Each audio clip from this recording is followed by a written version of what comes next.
പത്മ ഒരു സെൻ കഥയാണ്. ശ്രീബുദ്ധൻ്റെ നിറഞ്ഞൊരു സദസ്സ്, ഏതാണ്ട് 1000-2000 സന്യാസിനികളും സന്യാസിമാരും നിറഞ്ഞ ഒരു വലിയ സദസ്സ്. ആ സദസ്സിന് ഒത്ത നടുക്കായിട്ട് ശ്രീബുദ്ധൻ ഇരിക്കുകയാണ്. കുറേ നേരമേക്ക് ശ്രീബുദ്ധൻ അങ്ങനെയായിരുന്നു, ഒന്നും മിണ്ടാതെ.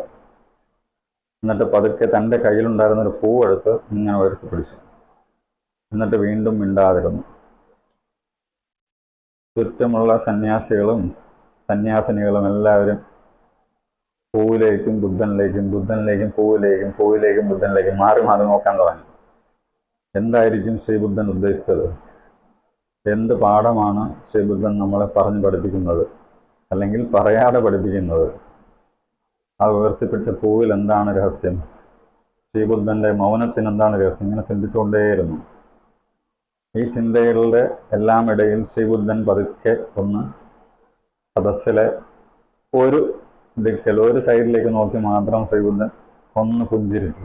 അങ്ങനെ പൂ ഉയർത്തിപ്പിടിച്ച പൂവുമായിട്ടൊന്ന് പുഞ്ചിരിച്ചു. അതായത് സദസ്സിലുണ്ടായിരുന്ന ആരോ ഒരാൾ ബുദ്ധനെയും ആ പൂവിനെയും നോക്കി പുഞ്ചിരിക്കുന്നത് ശ്രീബുദ്ധൻ കണ്ടു. അതാണ് അദ്ദേഹം ചിരിച്ചത്. അത് ആ സന്യാസിയുടെ പേര് മഹാകശ്യപ എന്നായിരുന്നു. മഹാകശ്യപ എന്ന സന്യാസി ബുദ്ധനെ ഉയർത്തി പൂവിനെ നോക്കി പുഞ്ചിരിക്കുന്നത് ശ്രീബുദ്ധൻ കണ്ടു. അങ്ങനെ തിരിച്ചും ചിരിച്ചു, ഒരു പുഞ്ചിരി. അദ്ദേഹം മാത്രമായിരുന്നു അവിടെ പുഞ്ചിരിച്ചത്. അതാണ് അവിടുത്തെ കാര്യം.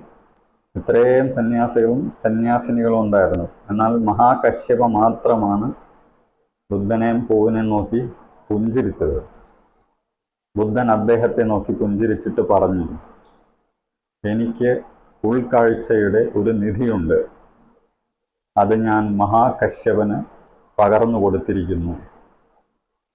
ബുദ്ധന് ഒരു ഉൾക്കാഴ്ചയുടെ നിധിയുണ്ട്, അത് ഞാൻ മഹാകശ്യപന് പകർന്നു കൊടുത്തിരിക്കുന്നു എന്നാണ് പറഞ്ഞത്.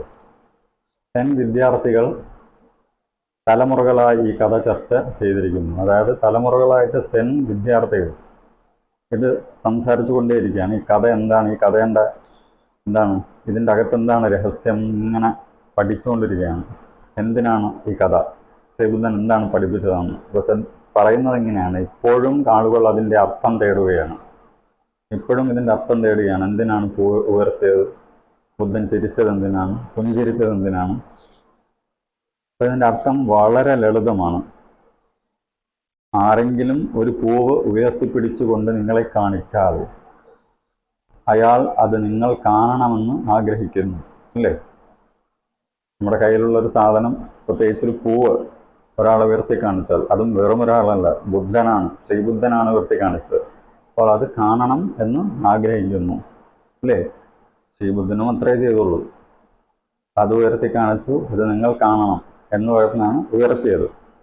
നിങ്ങൾ അതേക്കുറിച്ച് ചിന്തിച്ചു കൊണ്ടിരുന്നാൽ നിങ്ങൾക്ക് ആ പൂവിനെ നഷ്ടപ്പെടുന്നു. അതായത് ശ്രീബുദ്ധൻ ഉയർത്തിയ പൂവ്, ശ്രീബുദ്ധൻ ഉദ്ദേശിച്ചത്, ഇതാ എൻ്റെ കയ്യിലൊരു പൂവുണ്ട്, അത് ഞാൻ നിങ്ങളെ ഉയർത്തി കാണിക്കുന്നു, ഈ പൂവ് നിങ്ങൾ നോക്കുക, അത്രമാത്രം. എന്നാൽ ഇരുന്ന എല്ലാവരും എന്ത് ചെയ്തു? ചിന്തിക്കാൻ തുടങ്ങി. എന്തിനായിരിക്കും പൂവ് ഉയർത്തിയത്? ഇങ്ങനെയൊക്കെ ചിന്തിച്ചു കൂട്ടാൻ തുടങ്ങി, ചിന്തിച്ചങ്ങ് കാട് കയറാൻ തുടങ്ങി. അതാണ് പറയുന്നത് ശ്രീബുദ്ധൻ. നിങ്ങൾ അതേക്കുറിച്ച് ചിന്തിച്ചു കൊണ്ടിരുന്നാൽ നിങ്ങൾക്ക് ആ പൂവിനെ നഷ്ടപ്പെടുന്നു. പൂവിനെ നഷ്ടപ്പെടുന്നു, കാഴ്ച നഷ്ടപ്പെടുന്നു എന്നല്ല, പൂവിനെ തന്നെ നഷ്ടപ്പെടുന്നു. കാഴ്ചയിൽ പലതും ഉണ്ടാവും, പക്ഷെ ആ പൂവിനെ നിങ്ങൾക്ക് നഷ്ടപ്പെടുന്നു. ചിന്തിക്കാതെ താൻ ആരാണോ ആ അവസ്ഥയിൽ നിന്ന് ആളിനു പൂവിനെ അതിൻ്റെ ആഴത്തിൽ കാണാൻ കഴിഞ്ഞു. അതുകൊണ്ട് പുഞ്ചിരിക്കാൻ. അതായത് എങ്ങനെയാണോ ശ്രീബുദ്ധൻ ആ പൂവ് ഉയർത്തിയത്, അപ്പടി തന്നെ ആ കശ്യപൻ, മഹാകശ്യപൻ ആ പൂവിനെ കണ്ടു, ശ്രീബുദ്ധനെ കണ്ടു. അതുകൊണ്ട് ചിരിക്കാനും സാധിച്ചു. ശരിക്കും അതാണ് ആഴത്തിലുള്ളത്. അതിനെക്കുറിച്ച് ചിന്തിച്ച് കൂട്ടുന്നതല്ല ആഴത്തിലുള്ളത് എന്നാണ് ഈ ശങ്കര പറഞ്ഞു വരുന്നത്. ഇനി ഒരു കാര്യം, ഇതിൻ്റെ അടുത്ത ഒരു ആഴത്തിലുള്ള ഒരു കാര്യം കൂടെ പറയുന്നത്, നിങ്ങൾ യഥാർത്ഥത്തിൽ നിങ്ങളായിരിക്കുക എന്നതാണ് വിജയത്തിൻ്റെ അടിസ്ഥാന രഹസ്യം. അത് നമ്മളിപ്പോൾ വളരെ സിമ്പിളായിട്ട് പറയാറില്ലേ, ബി യുവർ സെൽഫ് എന്നൊക്കെ. നിങ്ങൾ യഥാർത്ഥത്തിൽ നിങ്ങളായിരിക്കുക എന്നതാണ് വിജയത്തിൻ്റെ അടിസ്ഥാന രഹസ്യം. നിങ്ങൾ നിങ്ങളായിരിക്കുമ്പോൾ ഈ നിമിഷത്തെ ജീവിതത്തെ നിങ്ങൾക്ക് നേരിടാനാകുന്നു. നിങ്ങൾ നിങ്ങളായിരിക്കുമ്പോൾ ഈ നിമിഷത്തെ ജീവിതത്തെ നിങ്ങൾക്ക് നേരിടാനാകുന്നു. ബുദ്ധൻ ഉയർത്തിയ പൂവ് ആ നിമിഷത്തേക്കുള്ളതായിരുന്നു. ആ നിമിഷം അത് മഹാകശ്യപൻ കണ്ടു. അത് കണ്ടു ആ നിമിഷം തന്നെ ചിരിച്ചു. ബുദ്ധനും അപ്രകാരം അതേ നിമിഷം പുഞ്ചിരിച്ചു. ആ നിമിഷം പത്മ